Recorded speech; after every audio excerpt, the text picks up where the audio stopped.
Most people spend half their day recycling the exact same thoughts they had yesterday about themselves, about their lives, about their work. That's why their lives rarely change. They're living in the same mental house, the same emotional home.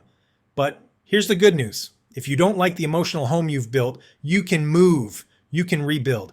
Think about this. You could have $1 billion in the bank, but if your default emotions are frustration and anger, then your life is still called frustrated and angry. Write this down. The quality of your life equals the quality of your consistent emotions. Whatever feelings you return to most often, that's the home you live in. Until you change your emotional address, you'll always end up back in the same place. It's easy to see this in the physical world. In America, there are towns that get wiped out by storms every few years. Homes destroyed by cyclones, hurricanes, floods.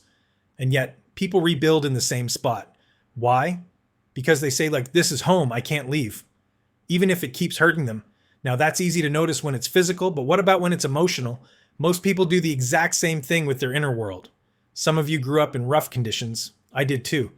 My childhood was harsh, painful in many ways. And part of why I am who I am today is because I refused to keep living in that pain. I searched for answers because I suffered so much. And because I suffered, I don't want anyone else to suffer if I can help it. But here's the truth. Many people still suffer even when they look successful.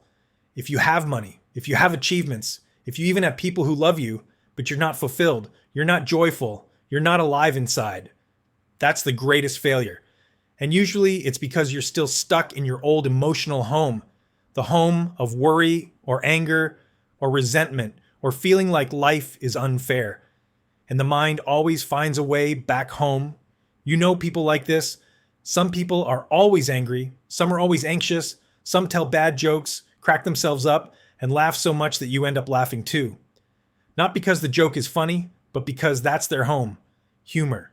Everyone's got an emotional house they return to, no matter what the storm does outside. But here's the question.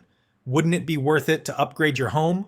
What if you could rebuild your emotional house so that 90 to 95% of the time you lived in joy, gratitude, love, appreciation, even during a pandemic, even when someone treated you unfairly, even when life was uncertain? What if your natural state was curiosity, playfulness, compassion? Imagine what life would feel like then. And here's the truth. You can make that shift fast. You could do it this weekend if you went all in. I'm not saying you'll never feel a negative emotion again. Of course not. Negative feelings are signals. They're useful alarms. But the problem is, most people don't treat them as signals. They camp out in them. They live in stress, in frustration, in blame.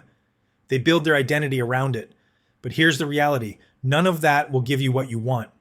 Not the money, not the applause of others, not even the achievements. The only thing that will change your life is making the most important decision of all. The decision to live in a beautiful state no matter what. Because life is too short to live in suffering. Understand this. Pain is part of life. It's unavoidable, but suffering, that's optional.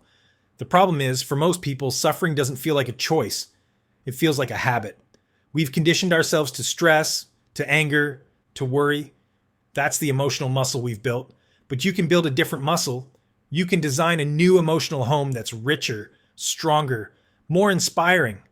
And when you do, your life transforms. You can make that shift in a single weekend.